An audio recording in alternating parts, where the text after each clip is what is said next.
They laughed when she bled on the marble floor. They laughed harder when the alpha she'd loved spat at her feet and called her disposable. But Alara Vance didn't scream. She didn't beg. She just stood there in the wreckage of her dignity while an entire pack celebrated her humiliation like a festival sport. That night, something in her chest went cold and sharp. Not despair, but clarity. She'd spent 23 years invisible, 23 years waiting for permission to matter. No more. Before you find out how the Forgotten Omega became the most feared queen in the Borderlands, hit that like button, drop your city in the comments, and buckle up. Because this story gets wild. The Harvest Moon Gathering was supposed to be sacred. At least that's what the elders claimed every year when they lined the Grand Hall with wildflowers and elk antlers, when they roasted whole boars over fire pits and filled clay jugs with blackberry wine strong enough to make grown wolves howl. For the Shadow Ridge Pack, it was tradition, a night to celebrate survival, to honor the hunt, to remind everyone that winter was coming and only the strong would see spring. Alara Vance had always hated it, not because of the food or the music or even the mandatory dancing that made her feet ache for days. She hated it because the Harvest Gathering was a performance, a glittering stage where everyone played their part. The alphas strutted and postured, the betas networked and schemed. And the omegas? They smiled and served and stayed quiet, grateful for scraps of attention from wolves who'd forget their names by morning. She'd learned that lesson early. Tonight, though, something felt different. Maybe it was the way the autumn wind hissed through the pines like a warning. Maybe it was the tightness in her chest that hadn't eased since she'd woken up that morning. Or maybe, probably, it was the fact that Caden Thorne had been staring at her all evening with a look she couldn't decipher. Caden. The name still made her stomach twist. He stood across the hall now, firelight catching the sharp angles of his face, his dark hair pulled back in that careless way that somehow looked effortless. He wore his formal leathers, black with silver buckles, tailored to show off the broad shoulders and lean strength that came with being born alpha. Everything about him screamed power, command, control. And once, stupidly, she'd thought he'd seen something in her. "Stop staring," hissed Mira, her only real friend in this forsaken place. The older Omega elbowed Alara hard enough to bruise. "You look desperate." "I'm not staring." "You absolutely are. And so is half the room." Mira's voice dropped lower, urgent. "Listen to me, Elle. Whatever you think is happening between you two, it's not. He's going to announce his bonding tonight. Everyone knows it." Alara's throat tightened. "That's a rumor." "It's a fact. Helena's been flaunting that sapphire cuff all week, the one his mother gave her." Mira grabbed her wrist, fingers cold and insistent. "I know you think you're special to him. I know he's been kind to you.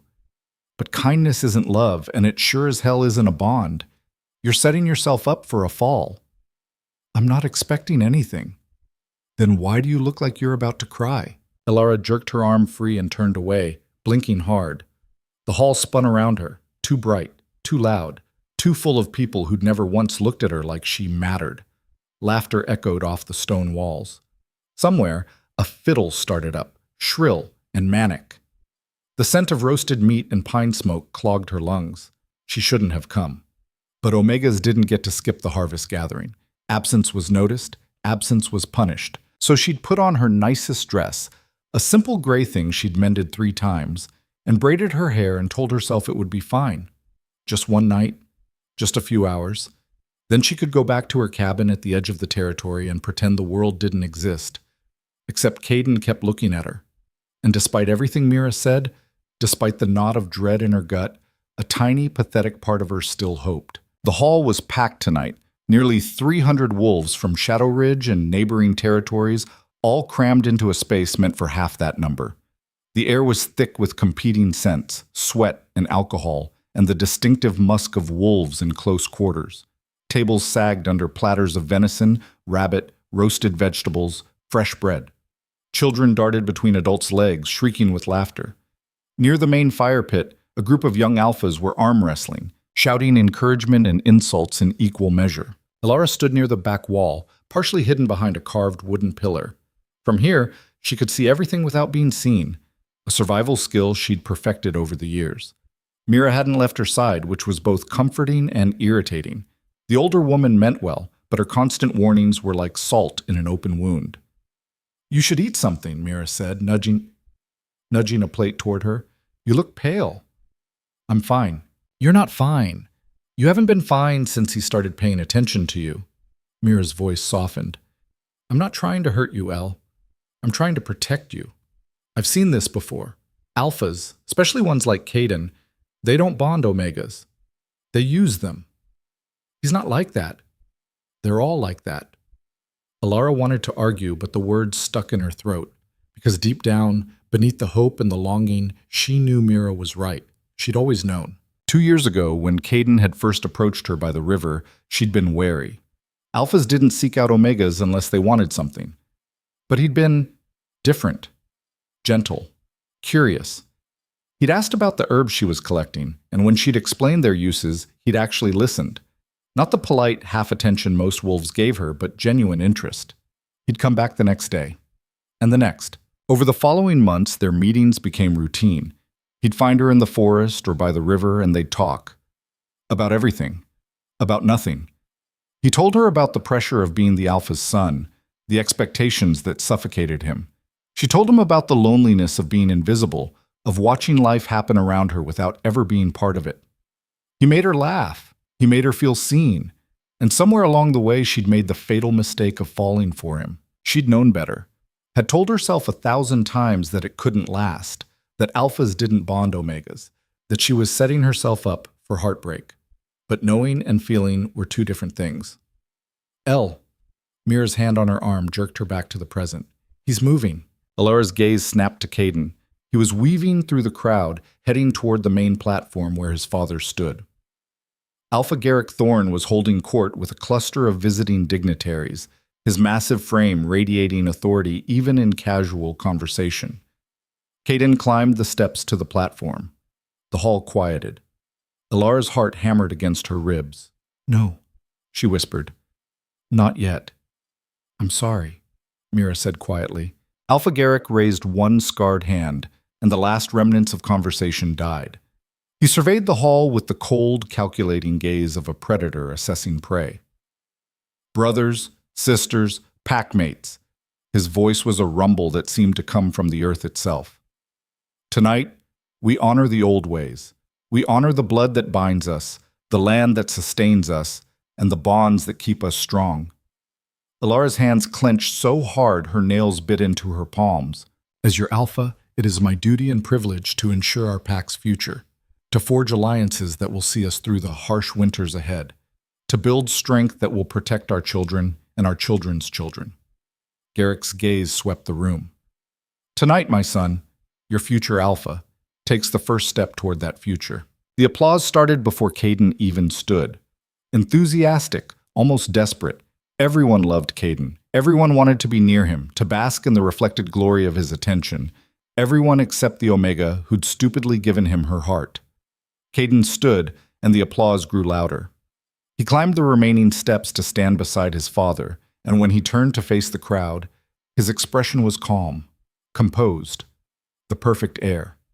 His eyes found hers across the hall. For just a moment, less than a heartbeat, she saw something flicker in his gaze. Regret, maybe, or guilt. Then it was gone, shuttered behind that polished mask.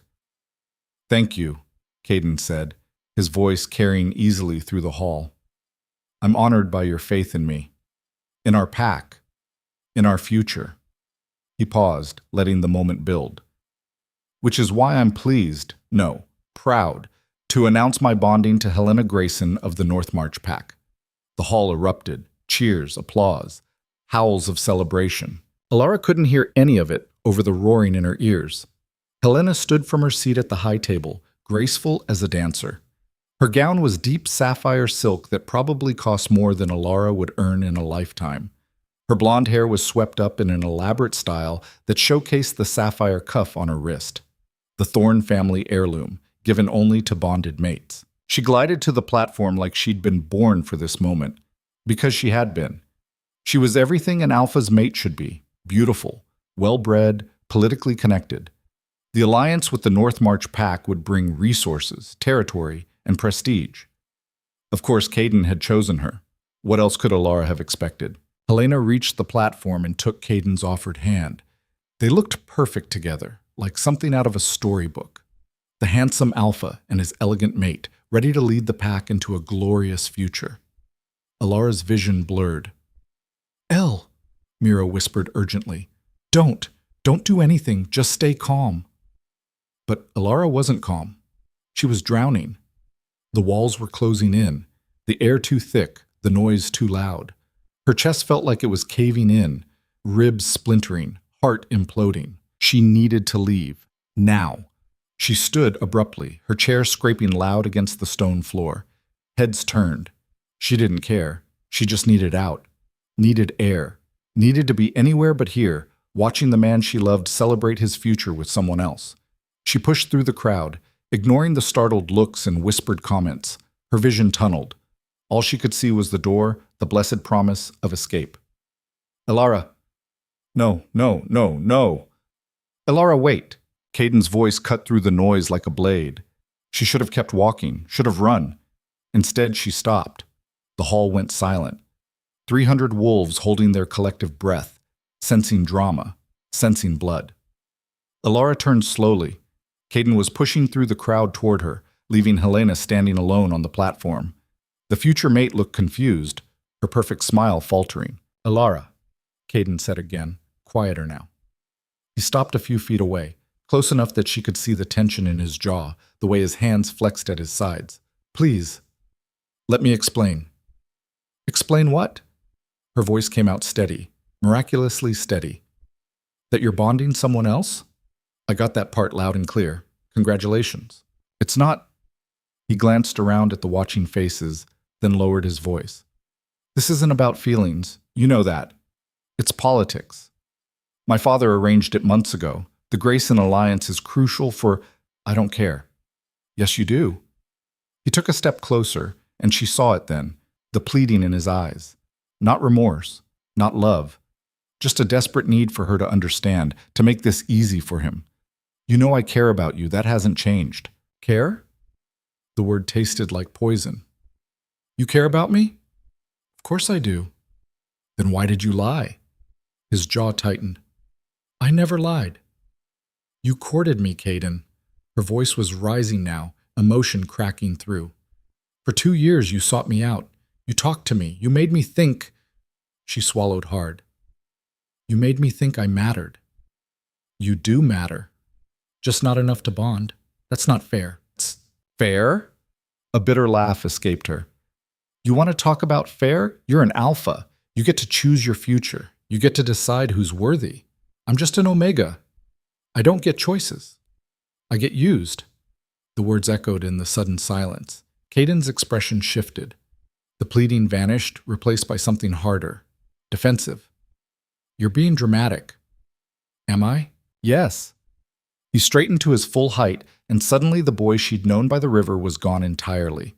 In his place stood the alpha heir, cold, controlled, untouchable. "I've been kind to you, Alara. I've spent time with you when I didn't have to. I've given you attention that most Omegas would kill for, but that doesn't mean I owe you anything." The hall was so quiet she could hear her own heartbeat. Someone near the back coughed. A child whimpered and was quickly shushed. Alara stared at Caden, at this stranger wearing a familiar face, and felt something inside her crack wide open. Not her heart. That had broken the moment he'd announced his bonding. This was something deeper, something fundamental. Her illusion. The illusion that she could ever be anything more than what she was born to be. That hard work or kindness or simply being herself could somehow bridge the gap between Omega and Alpha. That love could conquer hierarchy. It was all a lie. "You're right," she said quietly. "You don't owe me anything." She turned to leave, and that's when Helena laughed. It wasn't loud, just a soft, tinkling sound from the platform, amused and condescending. She leaned toward the woman beside her, some visiting beta from the North March delegation, and whispered something behind her hand. The beta laughed too. Then another, and another. The sound spread through the hall like wildfire. Not everyone joined in. Mira looked horrified, and several of the older Omegas had the decency to look uncomfortable, but enough people laughed that it felt like the entire world was mocking her. Did she actually think he'd bond her? Poor deluded thing. Omega's always overreach. Someone should have warned her. Probably why she's still unbonded at her age. Too stupid to know her place. Alara stood frozen in the center of the hall, the laughter crashing over her like waves.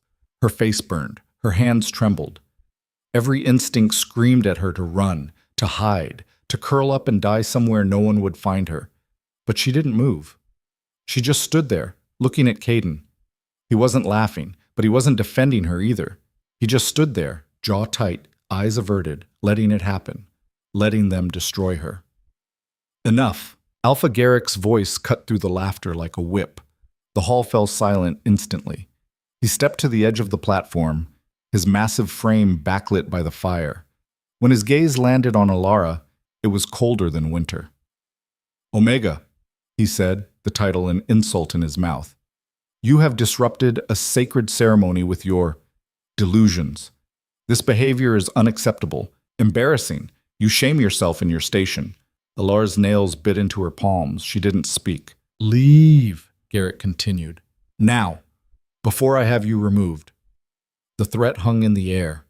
Alara lifted her chin and met his gaze, held it.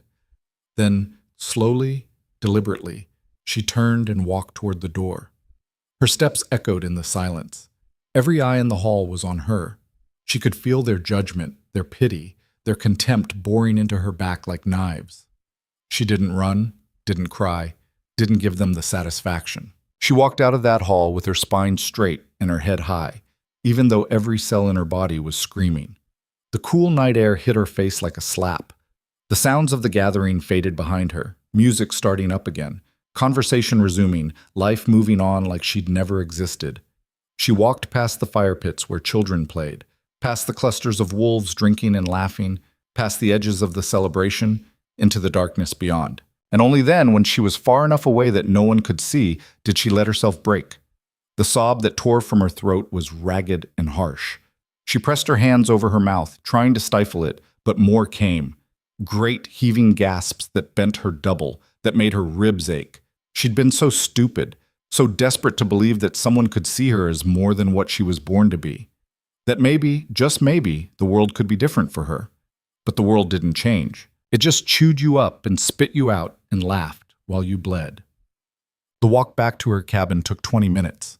It felt like hours. Alara moved through the forest on autopilot, her feet following familiar paths worn into the earth over years of solitary wandering. The moon was nearly full, casting silver light through the canopy. Somewhere in the distance, an owl hooted. Small creatures rustled in the underbrush. The forest had always been her refuge, the only place she felt even remotely at peace. Trees didn't judge. Rivers didn't mock. The earth beneath her feet didn't care if she was Alpha or Omega or something in between. Her cabin appeared through the trees, a small, sturdy structure built from pine logs and river stones. She'd helped build it when she was 16, after her grandmother died and the pack made it clear she was on her own. It sat at the far edge of Shadow Ridge territory, isolated enough that she rarely saw other wolves, which was exactly how she liked it. She pushed open the door and stepped inside. The single room was dark and cold. She didn't bother lighting a fire, just collapsed onto her narrow bed and stared at the ceiling. Mira's words echoed in her head.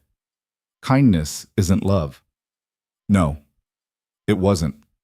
Caden had never loved her. Maybe he'd enjoyed her company.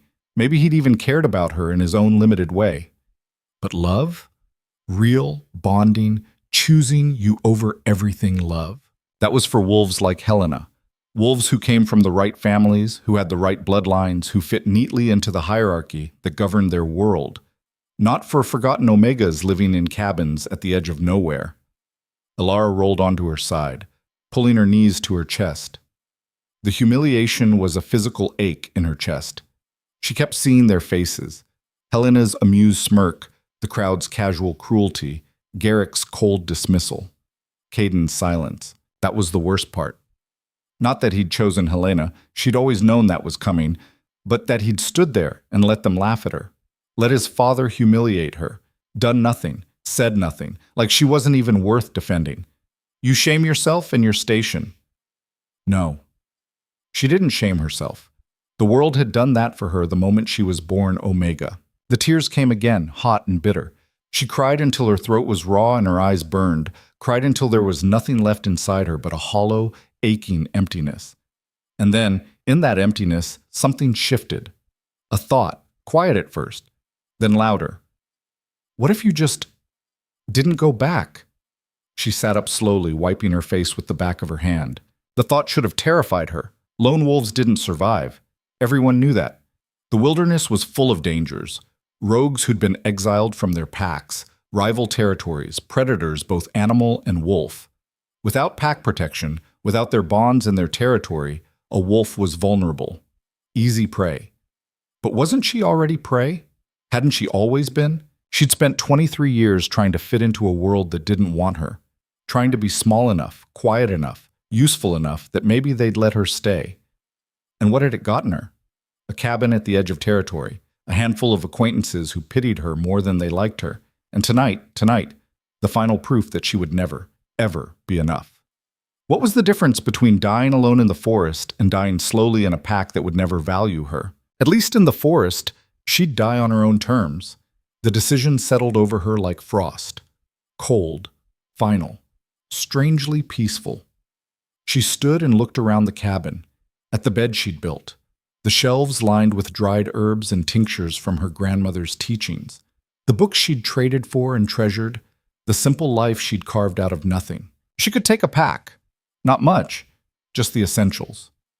Food, water, a blanket, her grandmother's journal of herbal remedies.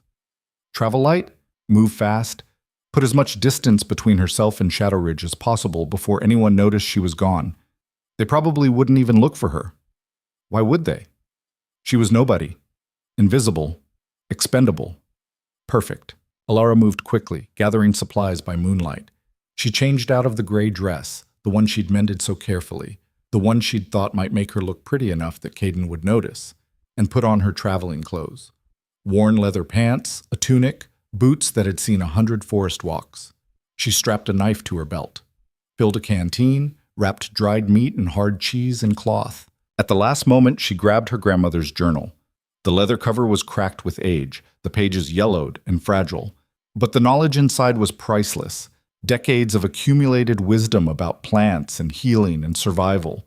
If she was going to make it alone, she'd need every advantage. She took one last look at the cabin. Then she walked out the door and didn't look back. The forest at night was a different world. Without the pack bond, without the security of marked territory, every shadow felt dangerous. Every sound made her flinch. Her wolf instincts were screaming at her to turn back, to return to the safety of the pack. But she kept walking. The night stretched on. Hours passed. The moon tracked across the sky. Alara didn't know where she was going. Didn't have a plan beyond away. Away from Shadow Ridge, away from Caden, away from the laughter and the shame and the crushing weight of a life that would never be hers. She followed game trails deeper into the wilderness, past familiar landmarks and into territories she'd only heard about in stories. The trees grew thicker here, older. The air smelled different, wilder, less touched by wolves. Her legs ached, her feet blistered inside her boots. But she didn't stop. Dawn was maybe an hour away when the scent hit her. Blood, fresh, metallic, strong. Alara froze, every instinct screaming danger. She should turn back, should run, should put as much distance as possible between herself and whatever violence had happened here. Instead, she followed the scent. Maybe it was curiosity. Maybe it was the reckless, self-destructive impulse of someone who'd already lost everything. Or maybe, probably, some part of her wanted to know if she was truly capable of walking away from someone in need, the way her pack had walked away from her. The scent led her off the trail, down into a rocky ravine thick with ferns and fallen logs. The smell grew stronger, overwhelming, and then she saw him. A man, naked, sprawled on his side in the dirt, half hidden by shadows. Blood pooled beneath him, dark and viscous in the pre-dawn light. His chest rose and fell in shallow, labored gasps. Alara's breath caught. He was big. Even unconscious, even dying, he radiated power. Broad shoulders, lean, muscled frame covered in scars that told stories of violence survived. His face was turned toward her, sharp features, strong jaw, dark hair matted with blood and dirt. And his presence, alpha. Not just any alpha. This was a wolf built for war, for dominance, for survival against impossible odds. Every survival instinct Alara possessed screamed at her to run. She crouched beside him instead. His skin was pale, cold to the touch. The wound in his side was deep, claw marks, probably from another wolf. The edges were ragged, still bleeding sluggishly. He'd lost too much blood, too much time. He was minutes from death. Leave him. This isn't your problem. You don't owe anyone anything. Not anymore. But her hands were already moving, tearing strips from her tunic, pressing them against the wound to slow the bleeding. He didn't react, didn't even flinch. "Don't you dare die," she muttered, more to herself than to him. "Not after I walked all this way." Why was she doing this? She didn't know him, didn't owe him. He was probably dangerous. Alphas like this always were. But maybe that was exactly the point. Maybe she was just so tired of being powerless, so desperate to make a choice that was entirely hers, that saving a dying stranger felt like the only act of defiance left. Or maybe she was just as stupid and self-destructive as everyone had always thought. The bleeding slowed. Not enough, but enough that he wouldn't die in the next 5 minutes. She rocked back on her heels, breathing hard, staring at the unconscious Alpha. Now what? She couldn't leave him here. He'd be dead by noon. And despite everything, despite the pack that had rejected her, despite the Alpha who'd betrayed her, despite every lesson she'd learned about survival, she couldn't just walk away. There was a cave system about a quarter-mile east. She'd passed it once before, years ago, exploring the far reaches of Shadow Ridge territory. It would provide shelter, keep them hidden, give her time to figure out what the hell she was doing, if she could just get him there. Alara looked at the man, at the 200 pounds of unconscious dying wolf, and almost laughed. This was insane. She was barely 5'6" and lean from years of inadequate food. There was no way she could move him, but she had to try. She hooked her arms under his shoulders and pulled. He was dead weight, pure, immovable mass. She pulled harder, digging her heels into the dirt, using every ounce of strength she possessed. He moved, maybe an inch. "Come on," she growled. Another pull, another few inches. Her shoulders screamed, her back spasmed, sweat soaked through her clothes despite the pre-dawn chill. But she kept going. Inch by agonizing inch, she dragged him through the ravine. Her hands blistered, her muscles burned, her lungs felt like they were on fire. She didn't stop. She couldn't. Because if she stopped, she'd have to acknowledge what she was doing, what she was risking, and that acknowledgement might break whatever desperate, defiant thing inside her that kept her moving. The cave entrance appeared through the trees like a miracle. Dark mouth in the rock face, barely visible behind a curtain of vines. Alara pulled the stranger inside and collapsed beside him, gasping for air. Her entire body trembled with exhaustion. Her vision swam, but he was here, sheltered, hidden, still dying, but slower now. She forced herself upright and looked around the cave. It was bigger than she remembered, maybe 20 feet deep, the ceiling high enough to stand. Dry. Protected from the elements. It would work. Alara gathered wood from just outside the cave entrance, using the last of her strength to build a small fire. The flames caught, casting dancing shadows on the stone walls. In the firelight, she got her first good look at the stranger. He was younger than she'd thought, maybe early 30s. The scars that covered his torso and arms told a brutal story. This was a wolf who'd survived things that should have killed him. There was a particularly nasty one across his ribs, old and silvered, another along his collarbone. But it was his face that caught her attention. Even unconscious, even dying, he was striking. All hard angles and sharp edges, a face built for command, for intimidation, for power. Who was he? Why had someone tried to kill him? And why had she been stupid enough to save him? Questions for later. Right now, she needed to keep him alive. Alara opened her pack and pulled out her grandmother's journal. The leather was warm from being pressed against her back during the long walk. She flipped through pages by firelight, searching for the sections on trauma treatment. Her grandmother had been a healer, one of the best in Shadow Ridge, before the old Alpha had died and Garrick had taken over. She taught Alara everything she knew before passing, plants and their properties, how to set bones, how to stitch wounds, how to coax dying bodies back from the edge. Alara had never expected to use that knowledge on a stranger in a cave. But here she was. She worked by firelight, using supplies from her pack and materials gathered from the forest. yarrow to stop the bleeding, crushed into a paste and packed into the wound, comfrey for the broken ribs she could feel beneath his skin, willow bark for the fever that she could already sense building. She cleaned the wounds with water from her canteen, picking out dirt and debris. The claw marks were deep. Whoever had attacked him had meant to kill. They'd almost succeeded. Allura stitched the worst of the wounds with thread she'd packed, her hands steady despite her exhaustion. She'd done this before, on herself, on small animals she'd found injured in the forest. Never on a dying alpha, but the principle was the same. Stop the bleeding, prevent infection, keep them warm. The rest was up to fate, or whatever force governed a world brutal enough to build hierarchies on birth and keep wolves like her invisible until they broke. By the time she finished, the sun was rising. Golden light filtered through the cave entrance, warm and gentle. The stranger's breathing was still shallow, but steadier. The bleeding had stopped. His color was marginally better. He might actually survive. Allura slumped against the cave wall, every muscle in her body screaming. She should sleep, should let herself rest, but she couldn't. If she closed her eyes, he might die. And for reasons she couldn't explain, couldn't examine, that felt unacceptable. So she sat there, feeding the fire, keeping watch, while an unnamed alpha fought for his life beside her.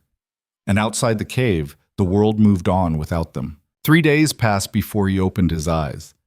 3 days of Allura keeping vigil, changing bandages, forcing water down his throat whenever he'd swallow. 3 days of fever dreams where he thrashed and muttered in languages she didn't recognize. 3 days of wondering if she'd dragged a dying man into a cave just to watch him die slower. She'd barely slept. Every time she closed her eyes, his breathing would change. Too shallow, too fast, too wrong. And she'd jolt awake in a panic. So she stayed up, feeding the fire, grinding herbs, telling herself that if he died, at least she'd tried. At least someone would know she'd been here. That she'd mattered, even if only to a stranger who'd never know her name. On the morning of the 4th day, she was changing the dressing on his ribs when his hand shot out and locked around her wrist. Allura gasped, jerking back, but his grip was iron. His eyes opened. Gray. Storm gray, sharp as broken glass, focused with an intensity that made her breath catch. For a long moment, he just stared at her, taking in the cave, the fire, the crude bandages wrapped around his torso. Then his gaze returned to her face, assessing, calculating. "Who are you?" His voice was a rasp, low and dangerous, even weakened by blood loss. "The person who saved your life." "Why?" That was the question, wasn't it? She still didn't have a good answer. "I don't know," she admitted. "Seemed like the right thing to do." His eyes narrowed. "Where am I?" "About 10 miles south of Shadow Ridge territory. In a cave. You were dying when I found you." "Who sent you?" "No one sent me. I found you by accident." She tried to pull her wrist free, but he didn't release her. "Can you let go?" "I need to check your wounds." He studied her face for another long moment, looking for lies. She met his gaze, unflinching. She'd spent her whole life being invisible. She knew how to hold still under scrutiny. Finally, he released her. She rubbed her wrist where his fingers had pressed, not painful, but firm enough to bruise, and reached for the water canteen. "You need to drink." He took it and drank deeply, his throat working. When he lowered the canteen, some of the sharpness had left his eyes, replaced by exhaustion. He slumped back against the cave wall, breathing hard. "What happened to you?" she asked quietly. "Ambush." The word came out flat. "Rival pack. They cornered me at the northern border, 5 against 1. Thought they could take me." His mouth twisted into something that wasn't quite a smile. "They were wrong. Looks like they came pretty close." "Close only counts in horseshoes." He touched the bandages on his ribs, wincing. "How long have I been out?" 3 days. You had a fever, lost a lot of blood." 3 days. He cursed under his breath. Then his gaze sharpened again, fixing on her with uncomfortable intensity. "You've been here the whole time? Alone?" "Yes." "Why?" "You already asked that. And you didn't answer." Allura looked away, busying herself with checking the other bandages. "I couldn't just leave you there to die." "Why not? You don't know me. For all you know, I deserved it." "Did you?" He was quiet for a moment. "No." Then there's your answer. Silence fell between them, broken only by the crackle of the fire. Alara could feel him watching her, that predator's gaze tracking her every movement. It should have frightened her, would have frightened most wolves, but she'd already run from one pack, already chosen exile over safety. What was one more dangerous alpha compared to a lifetime of invisible suffering? "What's your name?" he asked finally. "Alara. Alara." He said it slowly, like he was testing the weight of it. "I'm Kael." "Nice to meet you, Kael." His mouth twitched. "Is it?" Despite everything, she almost smiled. "Jury's still out." Another silence. Then, "Your pack broken." It wasn't a question. Her spine stiffened. "How did you—" "Your scent, your posture, the way you flinch when I move too fast." His gray eyes pinned her. "You're alone out here. No bond, no protection. And you're calm about it, which means it's recent. What happened?" "That's none of your business. You saved my life. That makes everything about you my business. Then consider the debt paid and leave me alone." "Can't do that." "Why not?" "Because I don't leave debts unpaid." He shifted, trying to sit up straighter, and immediately went pale. Sweat beaded on his forehead. "And because a lone Omega won't last a week out here. You need protection." "I don't need anything from you." "Yes, you do. You just don't know it yet." The arrogance in his voice sparked something hot in her chest. "I've survived just fine without an alpha's protection. Thanks." For 3 days, in a cave, nursing a stranger. His gaze was relentless. "What happens when I'm healed? When you have to hunt? When rogues catch your scent? When winter comes and you're alone with no pack, no territory, no—" "I said I'm fine." "You're not fine, you're running." He leaned forward slightly, ignoring the obvious pain it caused. "Who hurt you? What makes you think—" "I've seen that look before. On wolves who've been broken by their own kind." His voice gentled slightly. "What happened?" And maybe it was the exhaustion. Maybe it was the fact that he was a stranger who'd be gone as soon as he healed. Maybe it was just that she was so tired of carrying it alone. But Alara talked. She told him about the harvest gathering, about Caden and Helena and the sapphire cuff, about standing in front of 300 wolves while they laughed at her humiliation, about Garrick's dismissal and Caden's silence, and the moment she'd realized she would never, ever be enough. Kael listened without interruption, without judgment. When she finished, he was quiet for a long time. "You were right to leave," he said finally. "Was I?" "Yes. A pack that doesn't see your worth doesn't deserve your loyalty." Easy for an alpha to say. "You think being alpha makes life easy?" He laughed, bitter, humorless. "I've got a target on my back the size of a kingdom. Every rival wants me dead. Every ally wants to use me. I trust no one, and no one trusts me." He met her gaze. "But at least I'm free to choose my enemies. You call that freedom? I call it survival." She didn't have an answer for that. Kael's eyes drifted closed, exhaustion pulling at him. "Stay," he said quietly, "just until I'm healed. Then we'll figure out what comes next." "There's no we. You'll leave, and I'll die alone in the wilderness?" His eyes opened again, sharp despite the fatigue. "You saved my life, Alara. Whether you want it or not, that binds us. I don't abandon debts, and I sure as hell don't abandon wolves who showed me mercy when they had every reason not to." Before she could respond, he'd slipped back into sleep. Alara sat there, staring at the dying stranger who was somehow becoming less of a stranger, and wondered what she'd gotten herself into. Kael healed fast, impossibly fast, even with her grandmother's remedies. Within a week, the fever had broken completely. The wounds were closing, pink and angry, but no longer bleeding. He could sit up without going pale, could stand, albeit with difficulty, and walk a few steps before exhaustion forced him back down. Alpha healing. She'd heard about it, but never seen it up close. Their bodies recovered from injuries that would cripple ordinary wolves. It was part of what made them so dangerous, part of what made them so feared. As his strength returned, so did his questions. He wanted to know everything.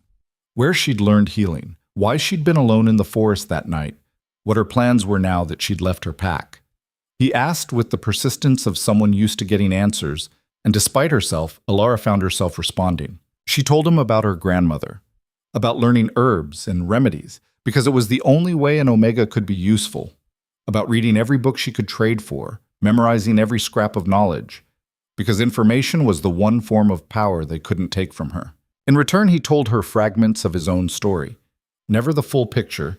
She got the sense he was holding back, being careful, but enough to sketch the outline. He'd been born to power, but had fought for every scrap of it. Had enemies who wanted him dead and allies who'd turn on him the moment it benefited them. Had built something from nothing and would burn the world before letting anyone take it. "You're not just any alpha, are you?" she asked one morning while changing his bandages. He went very still. "What makes you say that?" "The scars, the way you talk, the fact that 5 wolves ambushed you instead of challenging you to single combat." She tied off the bandage. "You're someone important, someone dangerous." "Would it change anything if I was?" "I don't know. Would it?" Kale studied her face. Then slowly he said, "I'm the Alpha King of the Eastern Territories." The words hung in the air between them. Alara's hands stilled. "You're lying." "I'm not. The Alpha King wouldn't be alone in the wilderness." "He would if he was hunting the wolves who'd betrayed him." Kale's voice was flat. "I had intelligence that some of my own guard were conspiring with the rival Blackwater pack. I went to confirm it personally. Turns out I was right. Also turns out there were more traitors than I'd thought." "So you're telling me I saved a king?" "Yes. And you didn't think to mention this earlier? Would you have believed me?" Fair point. She barely believed it now, and she'd been nursing him for over a week. Alara rocked back on her heels, processing. The Alpha King. The most powerful wolf in the Eastern Territories, ruler of a dozen packs, commander of hundreds of wolves, currently sitting in a cave, half-healed, because she'd been stupid enough to drag him here. "Why are you telling me now?" she asked. "Because my guard will come looking for me. They should have found me days ago, which means either the traitors killed them or they're searching the wrong area." He met her gaze. "Either way, they'll find us eventually, and when they do, I need you to trust me." "Trust you? I don't even know you."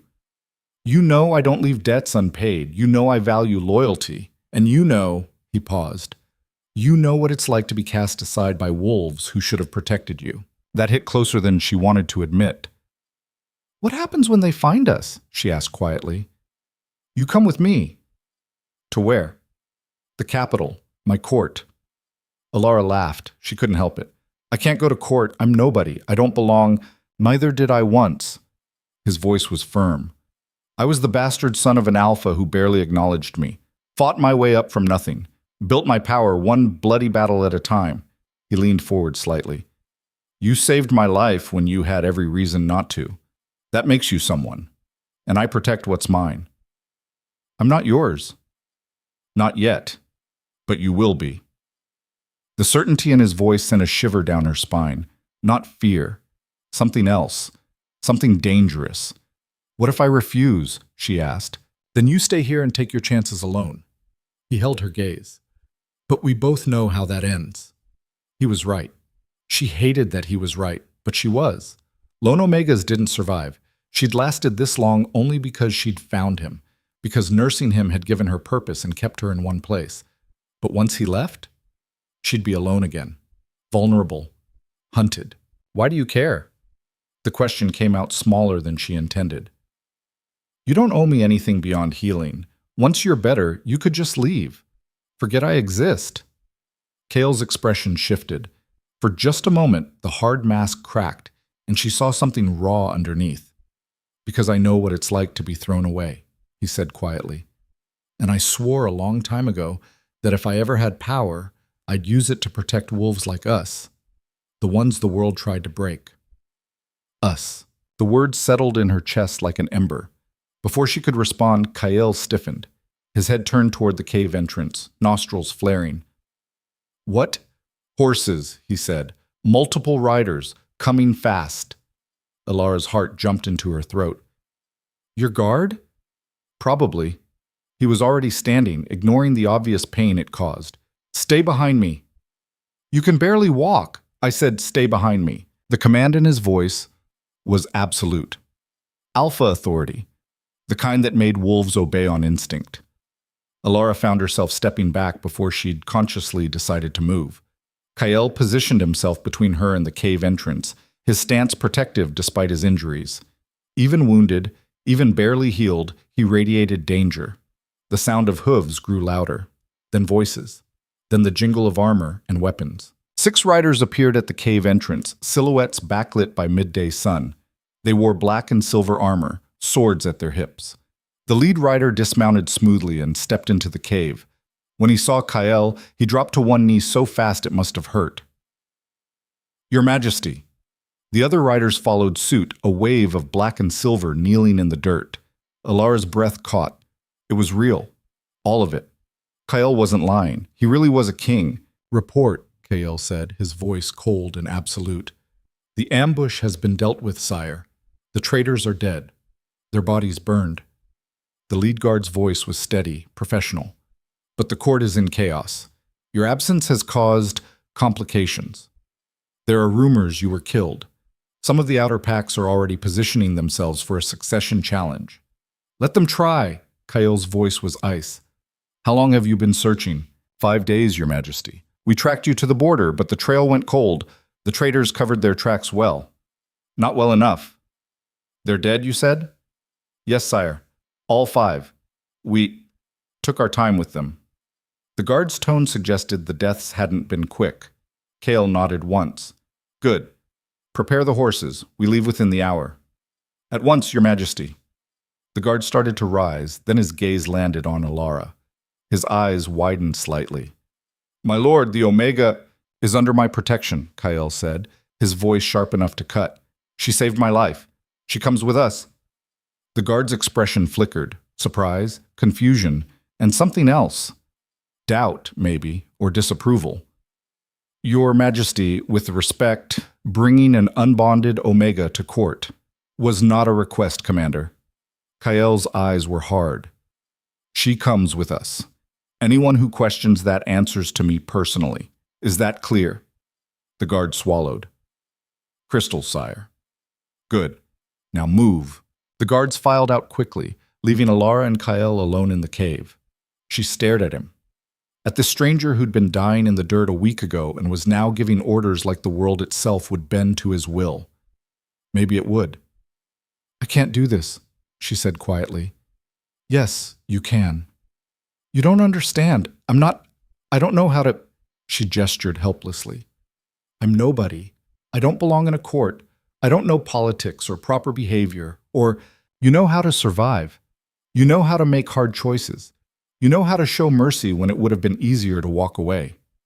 Kael crossed to her, moving carefully, and stopped just close enough that she had to tilt her head back to meet his gaze. "That's more than most of the nobles at my court can claim. They'll eat me alive. Not while I'm breathing." The promise in those words made something in her chest tighten. "Why are you doing this?" she whispered. "Because I don't leave debts unpaid." He held her gaze. "And because you deserve better than dying alone in a forest, because some privileged alpha was too much of a coward to defend you." Her throat tightened. She blinked hard, refusing to cry in front of him. "I'm scared," she admitted. "Good. Fear keeps you sharp." He stepped back, giving her space. "But fear doesn't have to control you. You already proved that when you saved me." The guards called from outside. The horses were ready. Kael extended his hand. Alara stared at it, at the choice he was offering. Go with him and face a world that would judge her, doubt her, possibly destroy her. Or stay here and face the wilderness alone. Both options terrified her, but only one offered the chance at something more than just survival. She took his hand. His fingers closed around hers. Warm, strong, steady. "Let's go," he said. They walked out of the cave together. The journey to the capital took 2 days. 2 days of riding through territory that made Shadow Ridge look like a backwater outpost. The forests here were managed, the roads maintained. They passed villages and farms, saw wolves working in organized groups, children playing safely in marked territories. This was civilization, order, power made visible, and Alara had never felt more out of place. She rode behind one of the guards, clinging to his armor, hyper-aware of every stare from wolves they passed. They looked at her with curiosity, confusion, some with barely concealed contempt, an Omega riding with the king's guard. It wasn't done. Kael rode at the front, straight back despite his injuries, radiating authority. No one questioned him. No one dared. Even wounded, even freshly recovered, he commanded respect through sheer presence. The capital appeared on the afternoon of the second day. Alara's breath caught. It was massive. Stone walls 30 feet high, guard towers at every corner.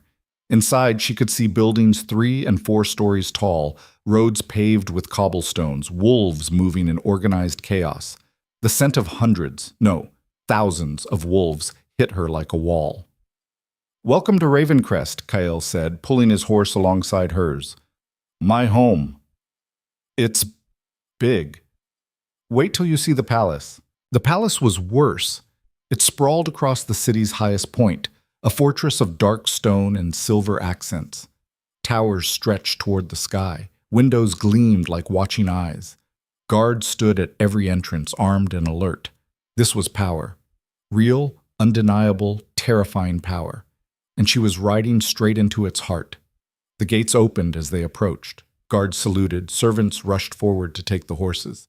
And everywhere, wolves stared at her. Whispers followed them through the courtyard. "Omega, where did she come from? Surely he didn't—" Kael ignored it all. He dismounted smoothly, then turned to help her down. His hand at her waist was steady, possessive. A statement. A tall woman emerged from the palace entrance, her posture rigid with disapproval. She wore formal robes in deep red, her gray hair pulled back severely. When she saw Kael, relief flashed across her face before being replaced by cold composure. "Your Majesty, thank the—" She stopped, her gaze landing on Alara. "Who is this?" "The woman who saved my life," Kael said flatly. "Lady Alara. She's under my protection." The woman's nostrils flared. "Your Majesty, surely you have rooms prepared for her. Guest quarters, the East Wing." His tone left no room for argument. The woman's jaw tightened. "As you wish, Your Majesty, but the council will have questions." "Let them ask." He guided Alara forward with a hand on her lower back, and she had no choice but to follow. Through doors that were twice her height, down hallways lined with portraits of stern-faced alphas, past servants who bowed and stared and whispered. The guest quarters were more opulent than anything she'd ever seen. The bed alone was bigger than her entire cabin had been. Windows overlooked manicured gardens. Tapestries covered the walls. "This is too much," she said quietly. "It's barely adequate." Kael moved to the windows, checking them with the practiced eye of someone always calculating security. "You'll have guards outside your door. Don't leave these rooms without an escort. Not yet." "I'm a prisoner?" "You're protected. There's a difference." He turned to face her. "The court will want to know about you, who you are, where you came from, why I brought you here. Some will be curious, some will be hostile. All of them will test you." "I can't do this." The walls felt like they were closing in. "I don't belong here. You belong wherever I say you belong." He crossed to her, his gray eyes intense. "Listen to me. You survived a pact that tried to break you. You saved a dying king with nothing but herbs and stubbornness. You made a choice that terrified you because it was the right thing to do." His hand came up to cup her jaw, gentle despite the calluses. "You're stronger than you think, and you're under my protection now. No one touches you. No one hurts you. Not while I'm breathing." The touch sent electricity down her spine. She should pull away. Should put distance between them. She didn't move. "Why?" she whispered. "Why do you care so much?" Something flickered in his eyes, something raw and honest and almost painful. "Because when I was dying in that ravine, I didn't expect to survive. Didn't particularly want to." His thumb brushed her cheekbone. "And then you appeared. This Omega who had every reason to leave me there, who'd been destroyed by her own pack, who was running from everything she'd known. And you saved me anyway. You chose mercy over survival, compassion over safety." He leaned closer, his forehead nearly touching hers. "That's rare, Alara. Rare enough that I'll burn this entire court to the ground before I let them destroy it." Her breath caught. Kael... A sharp knock at the door interrupted them. Kael stepped back smoothly, the moment breaking. "Enter." The commander from earlier stepped inside, his expression grim. Your Majesty, the council demands an audience. They've heard about the situation. They're convening in the throne room within the hour. Let them convene. My lord, they're calling for... He glanced at Alara. They're questioning your judgment, bringing an unbonded Omega to court. Some are suggesting she's a security risk. Others are simply offended. Kael's expression went cold. And what do you think, Commander? The guard straightened. I think you're alive because of her, sire. That's all that matters. Good answer. Kael turned back to Alara. Stay here, rest, eat. I'll handle the council. What are you going to tell them? A dangerous smile curved his mouth. The truth. That you're under my protection, and anyone who has a problem with that can take it up with me directly. He strode toward the door, then paused. Alara. Yes? Thank you for saving my life, for trusting me, for being here. Then he was gone, the door closing behind him with a soft click. Alara stood alone in the massive room, surrounded by luxury she'd never dreamed of, protected by a king she barely knew. And through the windows she could hear the distant murmur of the court, waiting, judging, ready to tear her apart. The throne room was built to intimidate. Alara had been summoned 3 hours after Kael left. 3 hours of pacing her gilded cage, of servants bringing food she couldn't eat, of watching the sun set over a city that wanted nothing to do with her. When the knock came, she'd almost been grateful. Waiting was worse than facing whatever came next. Almost. Now, standing at the massive double doors with a stone-faced guard on either side, she understood why they'd made her wait. Fear was a weapon here. Let it build. Let it fester. Let it remind her exactly how small she was in this world of kings and power.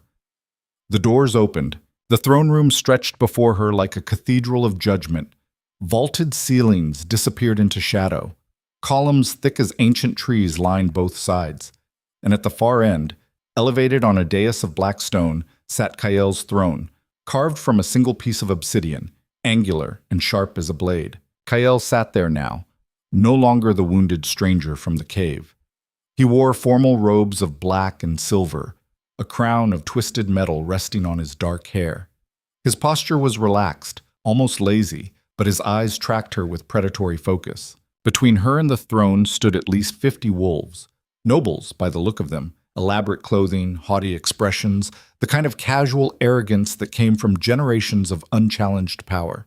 They turned as one when she entered, their gazes raking over her with undisguised contempt. She wore a simple dress the servants had provided. Gray, like everything else in her life. It fit poorly, hung wrong, made her look exactly like what she was, an Omega out of her depth. Walk forward, the guard behind her murmured. Don't stop until you reach the throne. Her legs felt like water, but she walked. Every step echoed in the cavernous space. Every eye followed her progress. The whispers started immediately. Can't believe he actually brought her. Absolutely no breeding. Insulting to even... Alara kept her chin up and her gaze forward. She'd survived Shadow Ridge's cruelty. She'd survived exile. She could survive this. She hoped. She stopped at the base of the dais, maybe 20 feet from the throne. Close enough to see Kael's expression, carefully neutral, giving nothing away. Close enough to feel the weight of his authority pressing down on her like a physical thing. An older man stepped forward from the crowd. He wore robes even more elaborate than Kael's, deep crimson with gold threading. His hair was silver, his face lined with age and cunning. Your Majesty, he said, his voice carrying easily through the hall. We are, of course, overjoyed at your safe return. The entire court has been in turmoil over your absence. I'm sure you were devastated, Lord Brennan. Kael's voice was dry as bone. Indeed. Brennan's gaze slid to Alara, sharp and assessing. However, your return has raised questions, specifically regarding your companion. Lady Alara saved my life, I've made that clear. So you have. And we are grateful for her service. The words dripped with false courtesy. However, bringing an unbonded Omega into the royal court creates complications. Complications we feel must be addressed. What complications? Security, for one. We know nothing about her background, her loyalties, her intentions. Brennan circled slowly, and Alara had the distinct impression of a wolf circling prey. For all we know, she could be a spy for the very packs that ambushed you. Her presence at that ravine could have been orchestrated. Murmurs of agreement rippled through the crowd. Kyle's expression didn't change. You think she orchestrated her own pack exile? Impressive planning for an Omega. We only have her word that she was exiled. For all we know, enough! Kale's voice cracked like a whip. The room went silent. Alara saved my life when she could have walked away, when she had every reason to leave me to die. She tended my wounds, kept me alive through fever, and asked for nothing in return. Those are facts. Everything else is speculation based on prejudice. Brennan's smile didn't waver. Your Majesty, no one questions your gratitude. But gratitude and sound judgment are not the same thing. Bringing an unbonded Omega to court, particularly one with no family, no connections, no status, sets a dangerous precedent. What precedent is that? That station doesn't matter. That an Omega can rise above her place simply by being in the right location at the right time. Brennan's voice hardened. The hierarchy exists for a reason, Your Majesty. It maintains order, stability. When we blur those lines, we risk chaos. More murmurs, more agreement. Alara's hands clenched at her sides. She wanted to speak, to defend herself, but her voice wouldn't come. This wasn't a trial. It was a performance. They'd already decided what she was. Kale leaned forward slightly, his gray eyes cold. Are you questioning my judgment, Lord Brennan?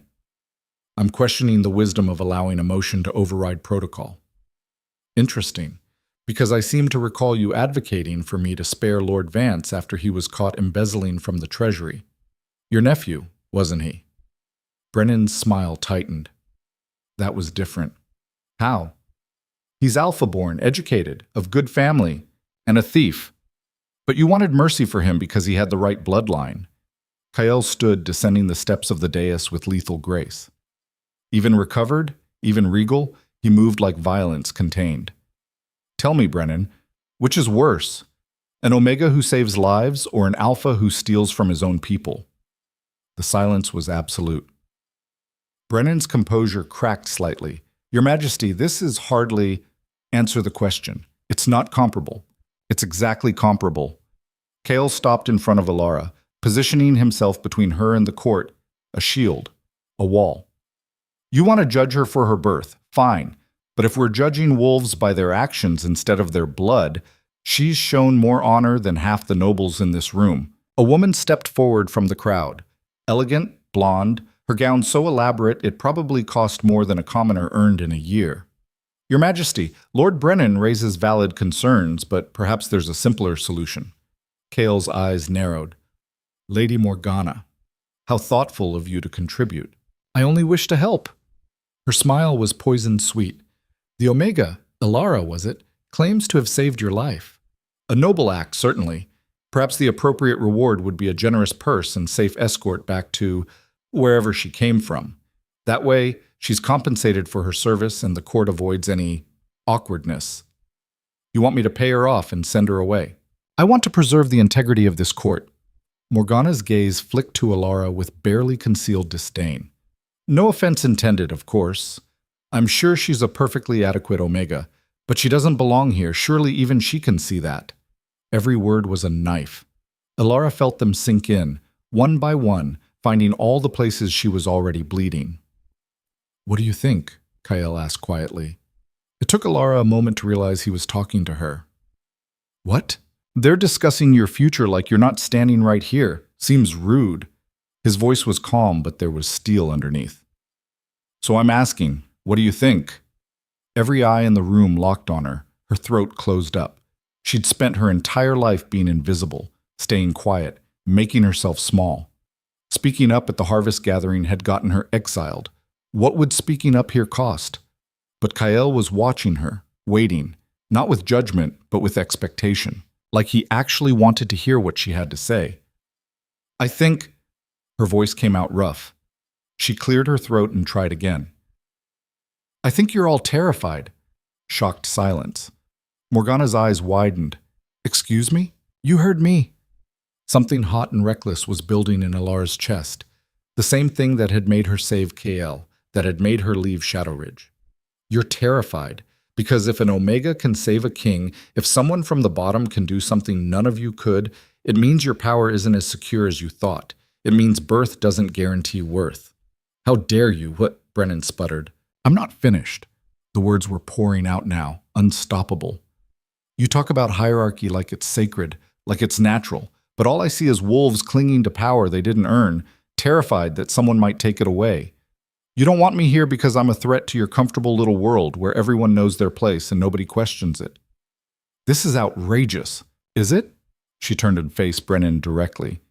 Your nephew stole from his own people, and you wanted mercy because he had the right bloodline. I saved a king's life, and you want me punished because I don't. Tell me how that's not about protecting your privilege. Brennan's face flushed red. You insolent— Enough! Kael's voice cut through the rising chaos. He looked at Alara, and something flickered in his eyes. Pride, maybe, or recognition. She stays. Your Majesty, this is madness. She stays, Kael repeated, his voice brooking no argument. Under my protection, in my court, and anyone who has a problem with that can— The doors at the far end of the throne room burst open. A guard stumbled through, his armor dented, his face pale with panic. Your Majesty, the Eastern Gate! We're under attack! The room erupted in chaos. Kael was moving before the echoes faded, shouting orders. Commander, secure the palace. Brennan, evacuate the nobles to the lower chambers. Morgana, I know the protocols, she said coldly. Then move. Wolves scattered in every direction. Brennan shot Alara one last venomous look before disappearing into the crowd. Within seconds, the throne room had emptied, leaving only Kael, Alara, and a handful of guards. What's happening? Alara asked. Blackwater Pack. Kyle's expression was grim. They must have heard I survived. This is their play for the throne. He turned to the nearest guard. Take her to the secure chambers. Now. I'm not hiding. You're not trained for combat. You stay here. You die. Is that clear? Before she could argue, the guard grabbed her arm and pulled her toward a side door. She looked back at Kael, at the king who'd defended her, who'd given her a chance when no one else would. He was already running toward the eastern gate, toward the sound of breaking glass and screaming wolves, toward war. The secure chambers were deep underground, carved from the bedrock beneath the palace. Alara sat on a stone bench with a dozen other wolves, servants mostly, and a few minor nobles who'd been too slow to evacuate with the others. The air was cold and stale. The only light came from torches bracketed to the walls. Above them, muffled by stone and distance, the sounds of battle raged. Alara couldn't sit still. She paced the small space, her mind racing. Kael was up there, fighting, possibly dying. And she was down here useless, while the court that had just tried to throw her out burned. You should rest, said a servant girl, maybe 17, her eyes wide with fear. Could be hours before it's safe. I can't just sit here. What else can you do? You're not a fighter. No, she wasn't, but she wasn't useless either. Alara turned to the guard stationed at the door. How bad is it? Bad enough that we're down here. His jaw was tight. Blackwater came in force. At least 50 fighters, maybe more. They breached the eastern wall and now they're pushing toward the palace. Do we have healers? Medical supplies? The royal physician is with the wounded in the great hall, but— He paused. We're overwhelmed. Too many injured, not enough hands. Alara's grandmother's voice echoed in her head. Knowledge is the one form of power they can't take from you. Take me to them. The guard blinked. What? The wounded. I'm a healer. I can help. My orders are to keep you here.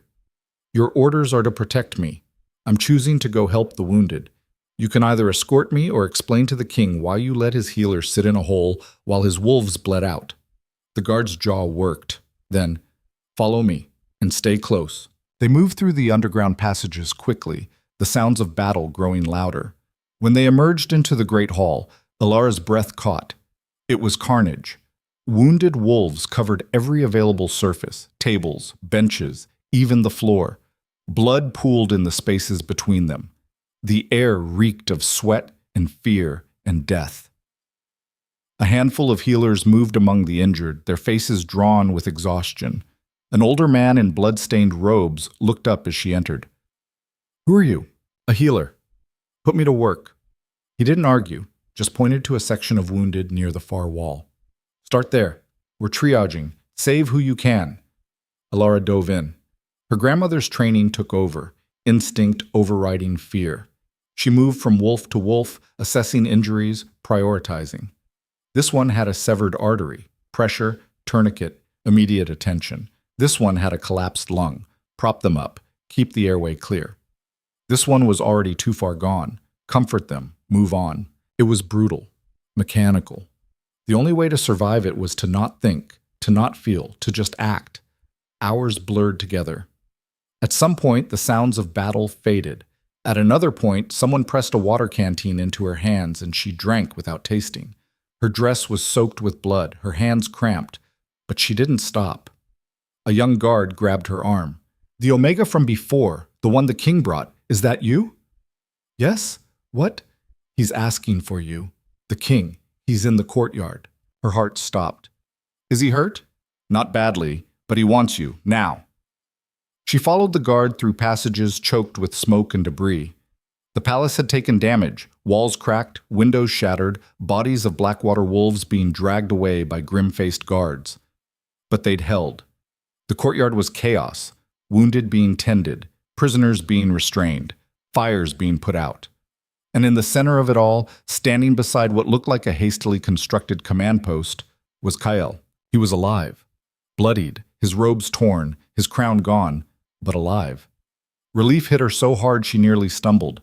His eyes found hers across the courtyard. For a moment, everything else faded. The chaos, the wounded, the watching wolves.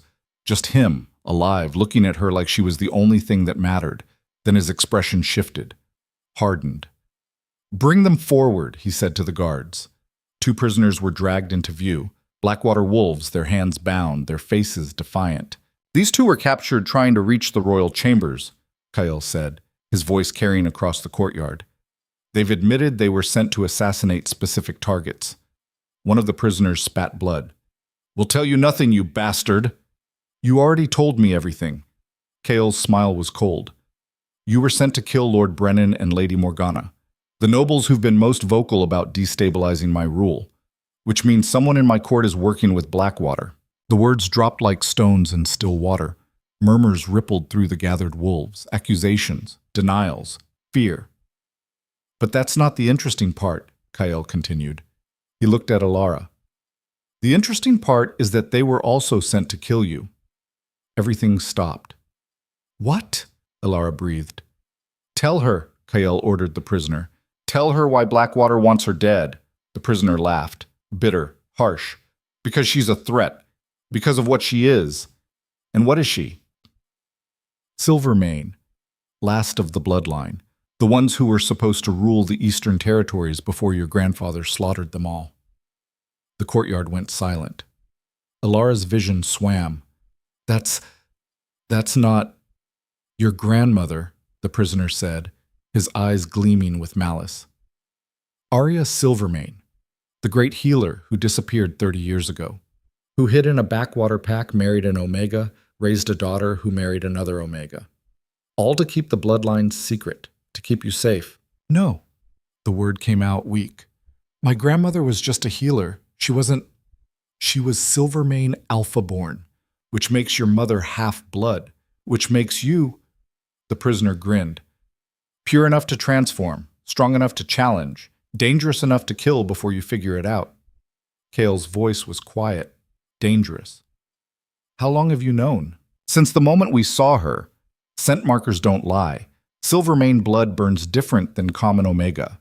We reported it immediately. Our Alpha sent us to eliminate the threat. Alara's legs gave out. She caught herself on a broken pillar, her mind reeling. Silvermane, the pack that had once ruled the Eastern Territories. The bloodline Kyle's grandfather had wiped out in a brutal coup 3 decades ago. Everyone thought they were extinct. But her grandmother... It's not true, she whispered. It can't be true. Kale crossed to her, his expression unreadable. When did you first shift? I've never shifted. I'm Omega. Omegas can't...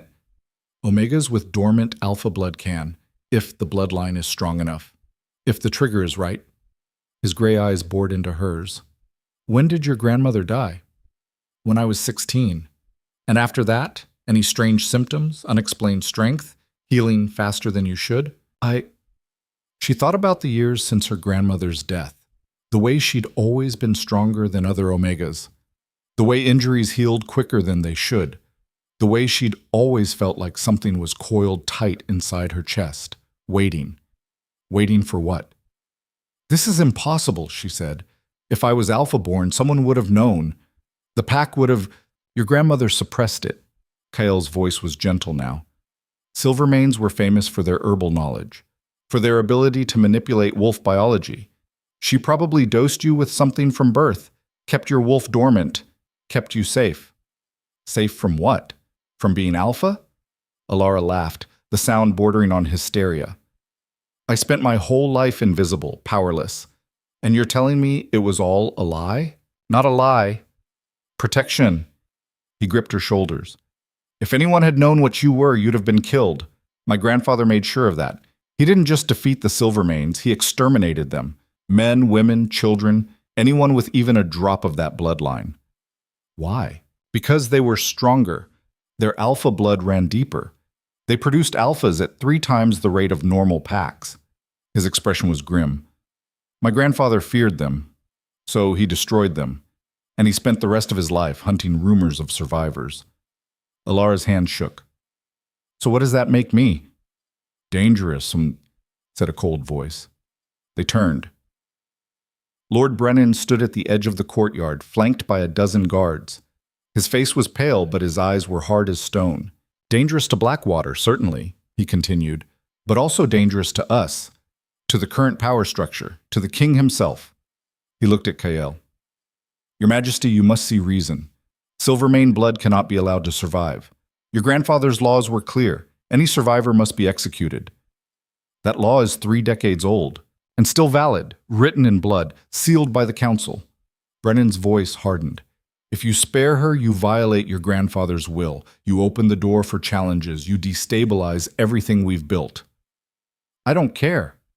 You should, because half this court agrees with me. Brennan gestured, and more nobles emerged from the shadows. Too many, all watching Alara with fear and calculation. The Silvermane bloodline is poison. It must be purged. Kael's hand dropped to his sword. Touch her, and you die. You'd kill your own nobles to protect an Omega? In a heartbeat. The tension was a living thing, sharp enough to cut. Then Alara felt it. Something inside her chest, coiled and waiting, suddenly moved. Heat flooded her veins. Her vision sharpened. The sounds of the courtyard grew louder, clearer, every heartbeat distinct. And the power, the raw, undeniable power that had been suppressed her entire life, erupted. She screamed. Her body convulsed. Bones cracked and reformed. Muscle tore and rebuilt. Her skin burned like it was being flayed away. And then she was changing, shifting, becoming something she'd been denied her entire life. The transformation was agony and ecstasy wrapped together.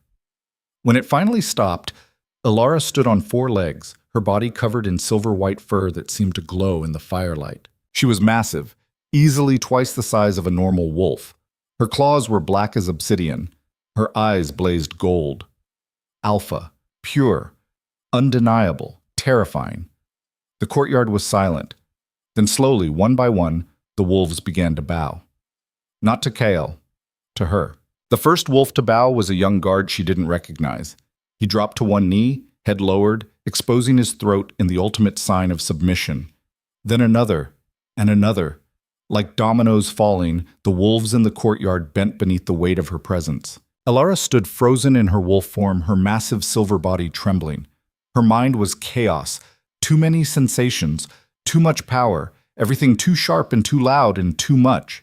She could smell fear rolling off the nobles in waves, could hear their heartbeats, rapid and panicked, could feel the ancient bloodline singing in her veins like it had been waiting 23 years to wake up. She tried to shift back, to return to human form, but her body wouldn't obey. The wolf was in control now, primal and furious and done with hiding. Everyone back away from her! Kael's voice cut through the chaos. He hadn't bowed, hadn't moved, just stood there, sword still drawn, positioned between her and the nobles. Slowly, No sudden movements. Your Majesty, Brennan's voice shook. This is exactly what we feared. Silvermane blood cannot be controlled. She's dangerous. She just saved half your lives in the medical hall. I'd say that makes her less dangerous than the nobles who conspired with Blackwater. The accusation hung in the air like smoke. Brennan's face went white. How dare you suggest— I'm not suggesting anything. I'm stating facts. Cale's gray eyes were cold as winter. The prisoners confessed. Blackwater knew exactly where to strike, which gates to breach, which nobles to target. Someone gave them intelligence. Someone in this court. That's preposterous, is it? Because they also knew about Alara's bloodline, information that wasn't even in our archives, information that someone had to dig deep to find. Kyle took a step forward. You've been working against me since I took the throne, Brennan. I've tolerated it because you're old and connected, and removing you would cost more than it's worth. But conspiracy with an enemy pack? Attempting to have your king assassinated? He smiled, and it was the most dangerous thing Alara had ever seen. That's treason. Guards moved before Brennan could react. They seized him, dragged him forward, forced him to his knees. Other nobles tried to slip away into the shadows, but more guards appeared, blocking the exits. Anyone else want to confess? Kyle asked mildly. Now's the time. I'm feeling merciful. Silence. Absolute, terrified silence. Alara's wolf growled low in her chest. The sound reverberated through the courtyard, primal and commanding. Wolves flinched. Some whimpered. Even the guards looked nervous. Kale turned to her, and his expression softened. Alara, I know you're scared. I know this is overwhelming, but I need you to shift back. Can you do that? She didn't know how. Her grandmother had never taught her this part because she'd never been supposed to have this part. Breathe, she thought desperately. Breathe and focus, and the shift happened in reverse. Painful, wrenching, like being turned inside out. When it finished, she was human again, naked and shaking on the blood-stained stones of the courtyard. Someone threw a cloak over her shoulders. She clutched it around herself, trying to stop the trembling that had nothing to do with cold. That's— Her voice came out hoarse. That's not possible. I'm Omega. I can't be Alpha. The pack tested me when I was born. Your grandmother sabotaged the test, Kyle said quietly. He knelt beside her, not touching, but close enough that she could feel his warmth. Silvermane healers were famous for it. They could suppress bloodline markers, make Alpha blood read as Omega. She protected you the only way she knew how. By lying to me my entire life? By keeping you alive. The words hit like a physical blow. Alara pressed her hands to her face, trying to process. Everything she'd believed about herself, every moment of invisibility, every instance of being overlooked, every second of being treated as lesser, had been based on a lie. A necessary lie, maybe. A protective lie. But a lie nonetheless. What happens now? She whispered. Hale stood, addressing the courtyard. What happens now is that we acknowledge reality. Alara Silvermane is Alpha-born, pure bloodline, which makes her one of the most powerful wolves in the Eastern Territories. She's also a threat to your rule, someone called from the crowd. Lady Morgana, her elegant face twisted with calculation. Silvermane blood has claim to the throne, older claim than yours. I'm aware. Then you understand the danger. If she chooses to challenge you, then I'll deal with it. Kale's voice was hard. But until she does, she's under my protection. Anyone who moves against her moves against me. You'd risk civil war for an Omega? She's not an Omega. The correction was sharp. And yes, I would. Morgana's eyes narrowed. Why? What is she to you? Good question. Alara wanted to hear the answer almost as much as the nobles did. Kyle looked at her, and something passed between them. Something that had started in a cave when she'd chosen to save a dying stranger. Something that had grown with every conversation, every moment of trust, every choice to believe in each other when the world told them not to. She's mine, he said simply. That's all you need to know. The possessiveness in those words should have angered her, should have made her bristle at being claimed like property. Instead, it made her feel safe for the first time since the transformation. Take Lord Brennan to the dungeons, Kyle ordered. Anyone else who conspired with Blackwater will root out over the next few days. The rest of you, return to your quarters. The attack is over. The palace is secure. The nobles dispersed slowly, throwing glances at Alara that ranged from fear to fascination to barely concealed hostility. She could feel their calculations, their schemes already forming. She'd just become the most dangerous piece on a board she didn't even know she was playing on. When the courtyard finally emptied, Kael turned to her. "Can you walk?" "I think so." He helped her up, his hand steady at her elbow. Her legs were weak, her body exhausted from the shift, but she managed to stay upright. "Come on," he said. "We need to talk, privately." They walked through the damaged palace in silence.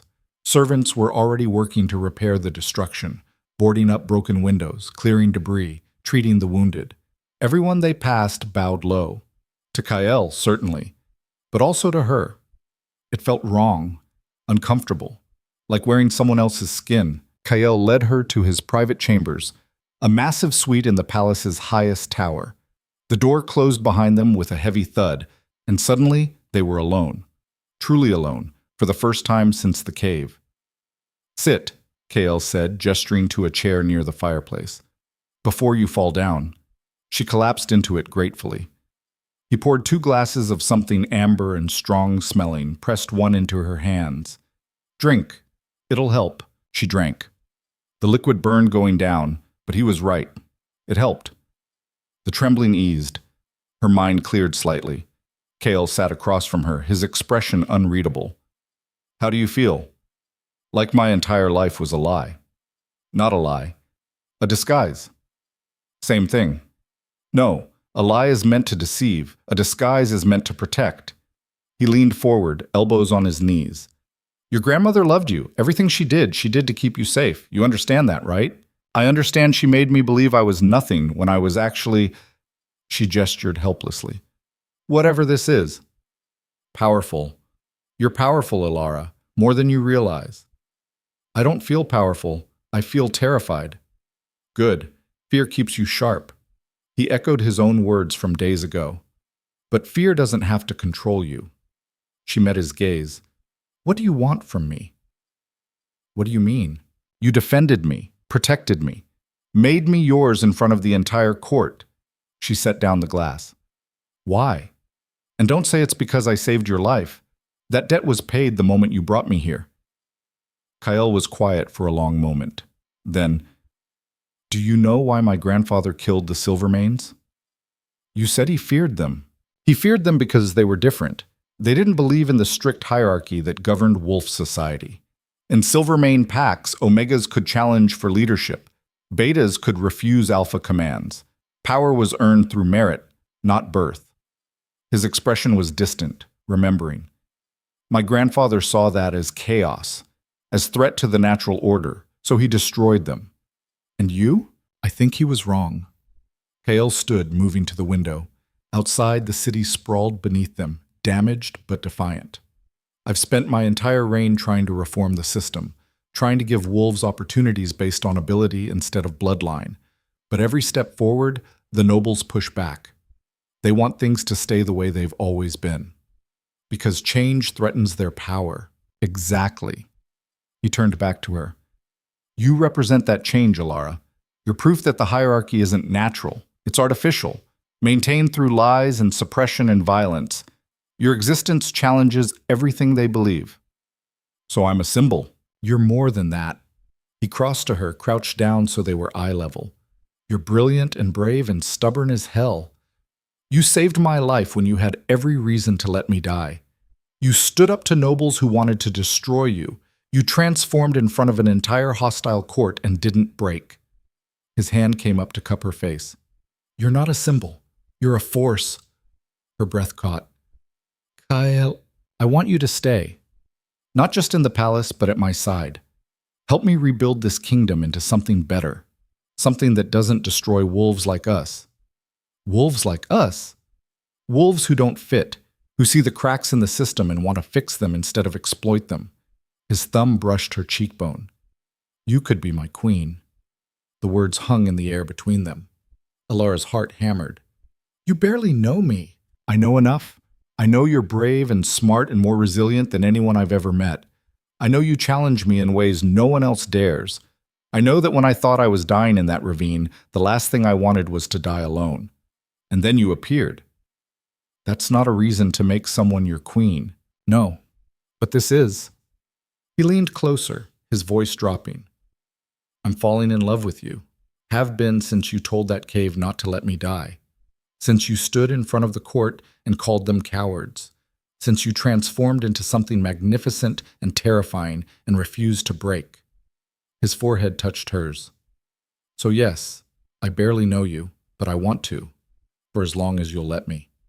Tears burned in her eyes. This is insane. We've known each other 2 weeks. 13 days. But who's counting? Kale, I'm serious. I don't know how to be a queen. I don't know politics or diplomacy or how to navigate court intrigue. I'll make mistakes. I'll probably make enemies. You'll be perfect. I won't? He kissed her, soft at first, tentative, giving her room to pull away. When she didn't, when she leaned into him instead, it deepened. His hand slid into her hair, her fingers curled into his shirt. The kiss tasted like smoke and blood and desperation, like two wolves who'd survived impossible odds and were choosing each other anyway. When they finally broke apart, both breathing hard, Kale rested his forehead against hers again. Say yes, he whispered. Say you'll stay. Say you'll fight with me. Say you'll build something better. Alara closed her eyes. Every rational part of her brain screamed that this was too fast, too dangerous, too much, that she should run while she still could before she got in too deep. But she'd already made her choice, had made it the moment she'd saved him in that ravine, the moment she'd trusted him enough to come here, the moment she'd stood in front of a hostile court and refused to be invisible. She was done running. Yes, she said. I'll stay. His smile was blinding. Thank you. Don't thank me yet. I have conditions. Of course you do. I want the Omegas in your territories protected, given opportunities. Not just tolerated, but valued. I want laws changed. I want the hierarchy reformed, and I want it in writing. Done. I'm serious, Kale. I won't be a figurehead. I won't smile and nod while nothing changes. I know. That's why I want you. He stood, pulling her up with him. We'll do it together. Tear down the old system and build something better. It won't be easy. Half the court will fight us every step of the way, but we'll do it anyway. You're insane. Probably, but so are you. He grinned. We'll be insane together. Despite everything, she laughed. Actual, genuine laughter that felt like breaking through ice into sunlight. A knock at the door interrupted them. Your Majesty, the commander requests your presence. We've found something. Kael's expression sobered. What? Better if you see for yourself, sire. They followed the commander down to the dungeons, where Lord Brennan sat in a cell, no longer defiant but pale and shaking. He's confessed, the commander said. Everything. The conspiracy with Blackwater. The plan to destabilize your rule and install a puppet king they could control. And, he hesitated. There's more. Tell me. Show him, Brennan croaked from his cell. Show him what we found in the Silvermane records. A guard stepped forward, holding an old leather journal. The pages were yellowed with age, the writing faded but legible. Kale took it, flipped through, and went very still. What is it? Alara asked. He looked up at her, his expression complicated. Your grandmother's journal, from before she went into hiding. It details the massacre, how my grandfather's forces came in the night, how they killed everyone, men, women, children. His jaw tightened. It also details who led the attack. Your grandfather? No. Kale's voice was flat. My father. The words dropped like stones.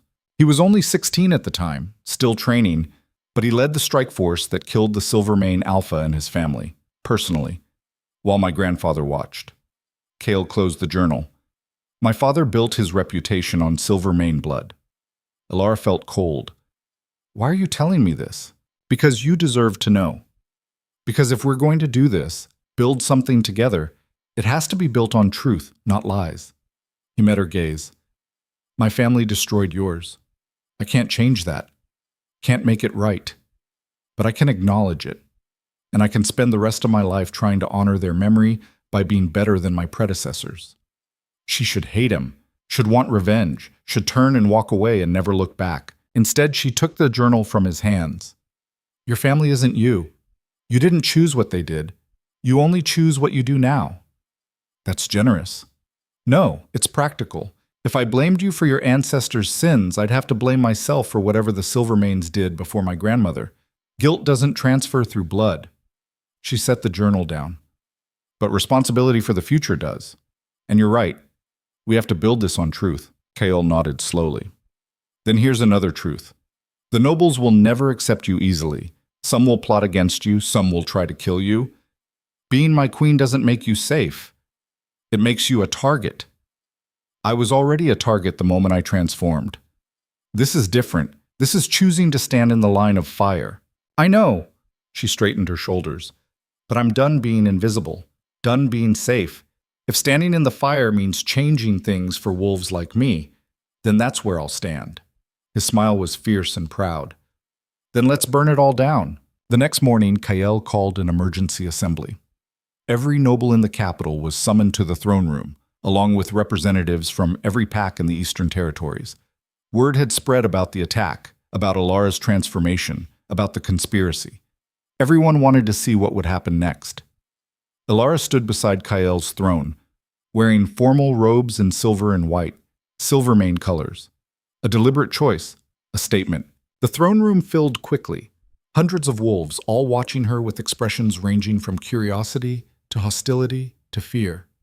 She could feel their judgment pressing down on her like a physical weight. But she didn't flinch. Kael stood, and the room fell silent. 3 days ago, I was ambushed by Blackwater forces. They sought to kill me and destabilize our kingdom. They failed, thanks in large part to the wolf standing beside me. Murmurs rippled through the crowd. Some of you know her as Alara Vance, the Omega who saved my life. Others have heard the rumors that she's actually Silvermane born, Alpha bloodline. He paused. Both are true. She's Omega raised and Alpha blooded, and as of this moment, she's under my protection as my chosen queen. The room erupted. Your Majesty, this is unprecedented. She has no political training. Silvermane blood is outlawed. Enough! Kael's voice cracked like thunder. The room silenced instantly. I am your king. My word is law. And I say Alara Silvermane is my queen. Anyone who challenges that challenges me directly. So please, his smile was sharp. Challenge me. I've been looking for an excuse to remind you all why I wear this crown. No one moved. Good. Now as your queen, Alara will be implementing reforms, starting with protection laws for Omegas throughout the territories, mandatory education opportunities, fair treatment in all pack structures. He looked at her. Unless you'd like to add anything? This was it. The moment where she could stay silent and safe or speak up and risk everything. She stepped forward. I would. I want breeding rights reform. Omegas should have the right to refuse bonding, to choose their own mates, to have autonomy over their own bodies. Gasps echoed through the hall. That violates centuries of tradition? Then tradition is wrong. Her voice was steady. I was treated as property my entire life. Invisible until an alpha decided I was useful. I won't let that continue. Not in this kingdom. Not while I have the power to stop it. Silence. Then, from the back of the room, a voice called out. She's right. Heads turned. A young Omega stood, her hands trembling but her chin high. She's right. We deserve better. We deserve choice. Another Omega stood. Then another. Then betas. Then even some alphas, younger ones mostly, who'd seen the cracks in the system. One by one, wolves stood in support. Not all of them. Maybe not even half. But enough. Enough that it mattered. Enough that change became possible. Kael looked at her, and in his eyes she saw pride and hope and something that looked a lot like love. The motion carries, he said. Reforms will begin immediately. Anyone who interferes answers to me and my queen. He took her hand, lacing their fingers together. Together, we rule.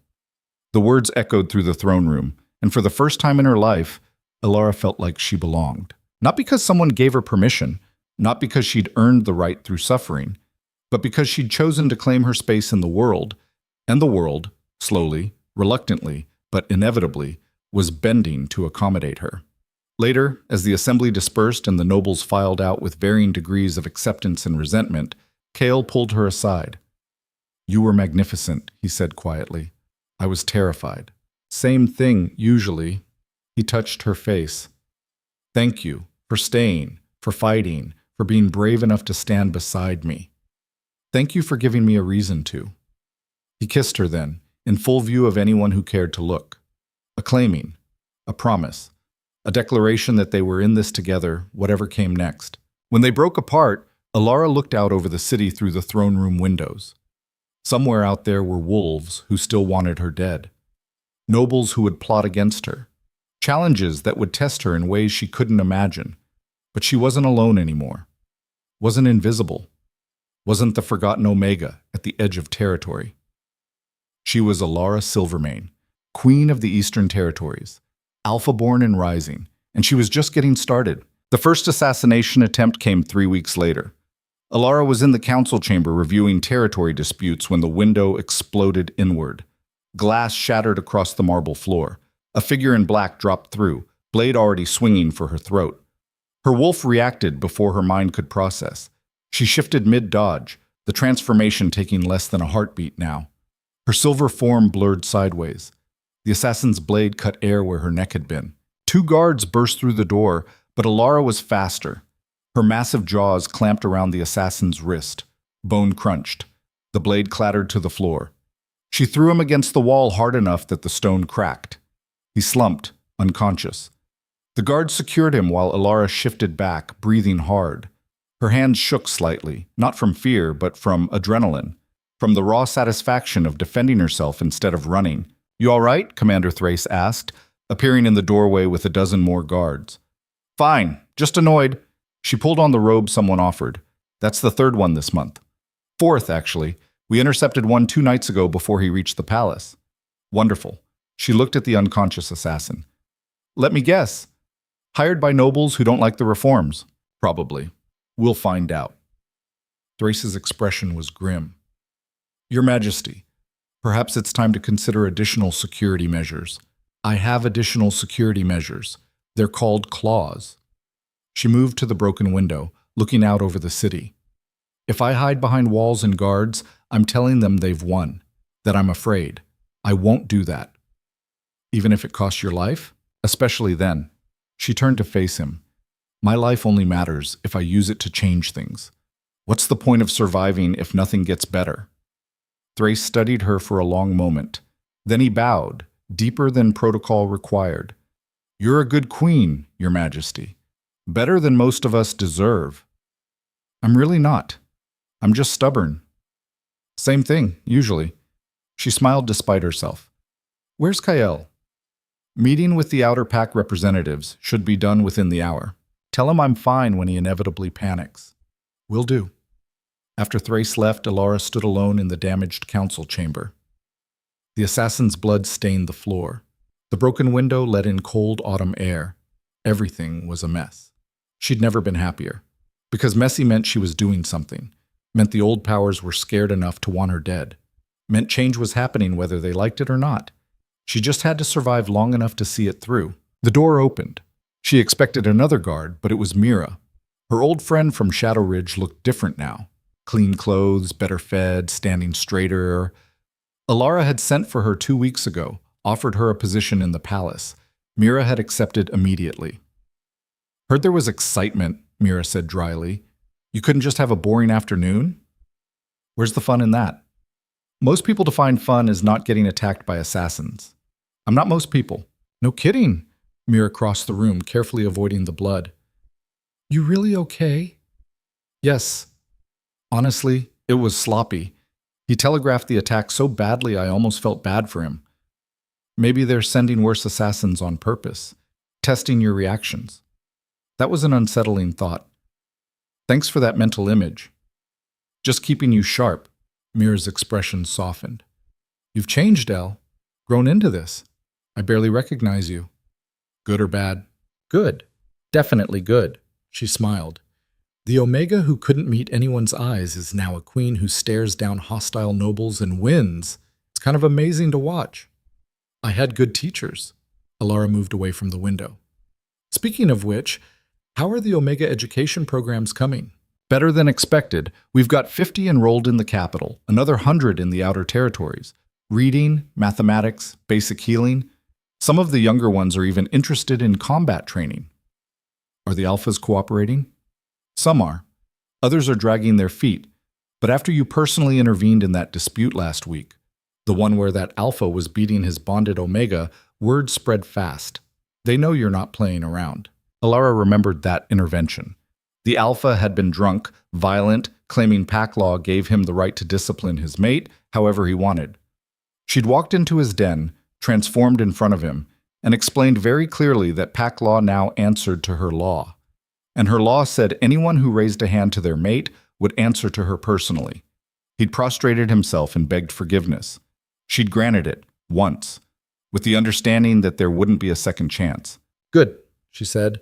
Fear isn't ideal, but I'll take it over complacency. You sound like Kyle. He's rubbing off on me. It's horrifying. Mira laughed. Then her expression grew serious. Elle, can I ask you something? Always. Are you happy, truly?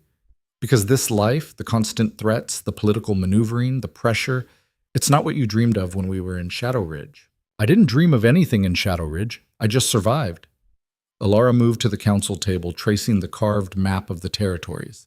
Here, I'm actually living, making choices that matter, changing things for wolves who need it. Is it hard? Yes. Dangerous? Absolutely. But it's mine. My choice. My fight. She looked up. So yes, I'm happy. Terrified and exhausted and constantly looking over my shoulder, but happy. Then I'm happy for you. What about you? How are you adjusting? Better than I expected. It's strange having options, being able to say no, being asked what I want instead of told. Mira's voice wavered slightly. I didn't realize how small my life was until I left it. You were never small. The world just tried to make you think you were. Says the woman who literally transformed into a giant wolf and made nobles bow.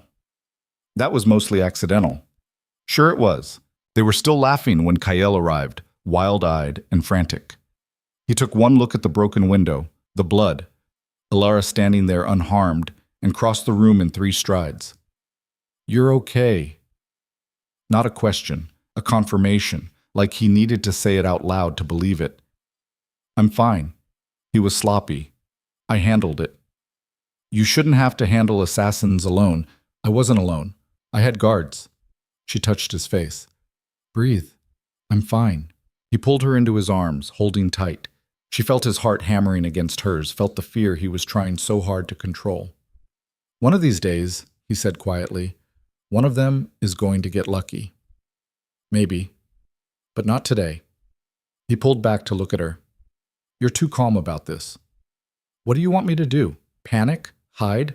That's not who I am. I know. It's one of the things I love about you. It's also the thing that's going to give me a heart attack. He glanced at Mira. Thank you for being here. Of course, Your Majesty. Mira bowed and excused herself, leaving them alone. Kale guided Alara away from the broken window toward the far side of the chamber. The outer pack representatives are getting restless. They want to meet you formally. Assess whether the rumors about the Silvermane Queen are true. Which rumors? That I'm secretly plotting to overthrow you? That I'm controlling your mind? That I sacrifice nobles under the full moon? All of the above, probably. His mouth quirked. Personally, I'm partial to the mind control one. Very dramatic. I'll add it to my resume. There's going to be a formal gathering in 2 weeks. Every pack alpha in the Eastern Territories. It's unavoidable. We do it annually to address grievances and renew alliances. But this year, with everything that's happened, he trailed off. They're going to challenge me. Some will. The older traditionalists especially. They see you as a threat to their way of life. He took her hands. I can postpone it. Give you more time to prepare. No. Let them come. Let them see what they're dealing with. She squeezed his fingers. I'm tired of hiding. Tired of waiting for permission to exist. If they want to challenge me, they can do it to my face. His gray eyes searched hers. You understand what you're inviting? If an alpha formally challenges you and you refuse, you look weak. But if you accept and lose, I won't lose. Alara, I won't. The certainty in her voice surprised even her. I've spent my entire life being underestimated, being dismissed. Every wolf who challenges me will make that same mistake. They'll see omega raised and assume weakness. They'll see female and assume vulnerability. She smiled, sharp and dangerous. They'll be wrong. Kyle studied her face, then pulled her close and kissed her forehead. You're magnificent and terrifying, and I love you. Love you too, even when you're being overprotective. I can't help it. You're my queen, my mate, my... He paused. Actually, we should probably formalize that last part. Formalize what? The mating bond. We've been acting like bonded mates, but we haven't completed the ritual, which means technically you could still be challenged for by other alphas. Alara's stomach dropped. Please tell me you're joking. I wish I was. Ancient law. Any unbonded alpha female can be claimed by a challenger who defeats her in combat. It hasn't been invoked in decades, but with the gathering coming up, someone will definitely try. So what do we do? Bond. Officially. Before the gathering. He touched her face. I was going to do this more romantically, but given the circumstances. Alara Silvermane, will you be my bonded mate? My queen not just in title, but in blood and soul. Her breath caught. This wasn't how she'd imagined this moment. Standing in a damaged council chamber, covered in another wolf's blood, discussing assassination attempts and political challenges. But somehow, it was perfect. Yes, she said. Absolutely yes. The bonding ceremony happened 3 days later. Traditionally, it would have been a massive public affair with hundreds of witnesses. But given the security concerns and the political tensions, they kept it small. Just the inner council, a handful of trusted guards, and Mira. They stood in the palace garden at dawn, the sun just breaking over the eastern mountains. A priestess from the old traditions, one of the few who remembered Silvermane customs, officiated. The bonding of alpha to alpha is rare, the priestess said, her voice carrying in the quiet morning air. A union of equals, not dominance, but partnership, not possession, but choice. Kale took Alara's hands. They'd both shifted to wolf form for this part. Tradition demanded it. His dark gray wolf was massive, scarred, powerful. Her silver form was equally imposing, her fur catching the dawn light like captured starlight. The priestess continued. Do you, Kale Draven, Alpha King of the Eastern Territories, choose this wolf as your mate? To stand beside her in battle and in peace? To honor her strength and protect her vulnerabilities? To bind your life to hers until death claims you both?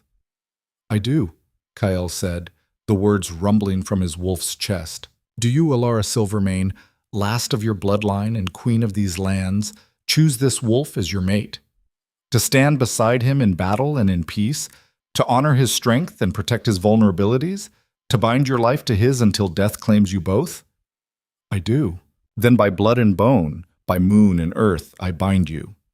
The priestess drew a silver blade across her palm, let 3 drops of blood fall to the ground. Sealed in the old ways, witnessed by pack and land, may your bond be unbreakable. The magic, and it was magic, ancient and primal, slammed into Alara like a physical force. She felt Kyle in her mind, her heart, her very soul. Felt his presence like a second heartbeat. Felt his strength wrapping around hers, supporting, complementing. Felt whole in a way she'd never experienced. They shifted back to human form, still holding hands, still staring at each other in wonder. That was... Alara couldn't find words. Intense, Kyle finished. Yes. The priestess smiled. The bond between 2 alphas is the strongest there is. You'll feel each other's emotions, sense each other's locations, share strength in battle. But it also means you'll feel each other's pain, each other's fear. There's no hiding anymore. Good, Alara said. I'm tired of hiding. The witnesses approached to offer congratulations. Mira was crying openly. Commander Thrace looked pleased. Even the usually stoic council members seemed genuinely happy. For one morning, politics and danger and plots faded away. For one morning, Alara was just a woman who'd bonded with the wolf she loved. But the peace couldn't last. The gathering arrived too quickly. Alphas from every corner of the Eastern Territories descended on the capital. Some came with genuine curiosity, others with barely concealed hostility. All of them wanted to see the Silvermane Queen who'd disrupted their comfortable hierarchy. The main gathering hall was packed. 200 alphas, their betas, their advisors. The air was thick with competing scents and barely restrained aggression. Alara stood beside Kyle's throne, wearing formal robes in Silvermane silver. She'd learned to hold her wolf form close to the surface now, ready to transform at a moment's notice. The bond with Kyle hummed in her chest, steady and reassuring. "Let them posture," Kyle murmured through the bond. "You're stronger than any of them." "I know. Doesn't make this less terrifying. Fear keeps you sharp. You need new platitudes." His mental laugh warmed her. "Never." The gathering began with formal grievances and territory disputes. Boring, but necessary. Alara paid attention, learning the political landscape, identifying allies and enemies. Then came the moment she'd been dreading. An older alpha stood from the southern delegation, Alpha Marcus of the Ironwood Pack, gray-bearded, scarred, his posture radiating old-world authority. "Your Majesty," he said, his voice carrying easily, "I have a question for your queen." The pause before queen was deliberate, an insult. "Ask it," Kyle said coldly. "Lady Silvermane, you claim to be Alpha-born, yet you were raised Omega, lived as Omega for 23 years. Tell me." Marcus's smile was cruel. "How can we trust that you're truly Alpha, that this isn't some elaborate deception, perhaps a talented Omega playing dress-up?" The hall went silent. Alara felt rage flash through the bond from Kyle, but she squeezed his hand, held him back. "Are you questioning my bloodline?" she asked, her voice steady. "I'm questioning whether bloodline matters when behavior and upbringing suggest otherwise. You have no alpha training, no combat experience, no leadership history." Marcus spread his hands. "You're a healer who happened to be in the right place at the right time. That doesn't make you queen material." "Then what would?" "Proof. Real proof. Not just a convenient transformation witnessed by the king's loyalists." Murmurs rippled through the crowd. Other alphas nodding. This had been planned, coordinated. "You want proof?" Alara stepped forward, away from Kyle's throne. "What kind?" Marcus smiled. "Combat trial, old tradition. If you're truly alpha, prove it. Fight someone of alpha blood. If you win, no one questions your legitimacy again. If you lose," he shrugged, "then we'll know the truth." "And who would I fight?" "Me." The hall erupted. This was exactly what the traditionalists wanted, a chance to put the upstart Omega in her place, to prove that birth mattered more than transformation. Through the bond, Alara felt Kale's fury. "Don't do this. It's a trap. Marcus is a veteran fighter with 40 years of combat experience." "I know." "Then refuse." There's every shame in it. If I refuse, I prove them right. That I'm not really alpha. That I'm just playing dress-up." She looked at him, and through the bond, she let him feel her certainty. "I can do this. Trust me." The plea in those two words must have reached him, because after a moment Kyle nodded. "I trust you. Always." He stood, addressing the hall. "Lady Alara accepts the challenge. Combat trial. First to yield or first blood. Witnessed by the gathering." His voice was ice. "And when she wins, every alpha here will acknowledge her legitimacy. No more questions, no more challenges. That's my terms." "Agreed," Marcus said, already moving to the center of the hall. A space cleared. Alphas pressed back against the walls, eager for blood, eager to see how this played out. Alara walked to the center, facing Marcus across 20 feet of open floor. Her heart hammered, but her mind was clear. She'd been preparing for this moment since the first assassination attempt, since the first hostile glare in the corridors, since she'd decided to stop hiding and start fighting. "Anytime you want to yield," Marcus said mockingly. "I understand if you're having second thoughts." "No second thoughts." She shifted. The transformation was instantaneous now, fluid as breathing. One moment human, the next her massive silver wolf form towering over the gathered alphas. Marcus shifted too. His wolf was battle-scarred, dark brown, experienced, but smaller than hers. That realization flickered through his eyes, surprise, recalculation, before the fight began. He lunged first, going for her throat. A classic alpha move designed to establish dominance quickly. Elora had spent weeks studying with Commander Thrace, learning combat forms her grandmother had never taught her. She sidestepped, used Marcus's momentum against him, slammed her shoulder into his ribs as he passed. He stumbled but recovered quickly, circled, lunged again. They clashed in the center of the hall, teeth and claws and raw strength. Marcus fought with decades of experience, every move calculated and efficient. But Elara fought with something else, with the rage of 23 years of invisibility, with the memory of laughter at the harvest gathering, with the determination to prove that birth didn't determine worth. She fought like she had nothing left to lose, because in many ways she didn't. Marcus went for her legs, trying to cripple her. She leaped, came down on his back, drove him to the ground. He rolled, dislodged her, snapped at her face. His teeth caught her shoulder, drawing blood. First blood. Technically, he'd won, but Elara didn't yield. She drove forward, ignoring the pain, and got her jaws around his throat. Not enough to crush, just enough to hold, enough to prove she could kill him if she wanted. Yield, she growled. Marcus thrashed, tried to break free, but she'd positioned perfectly, her weight and leverage making escape impossible. Yield or die. Your choice.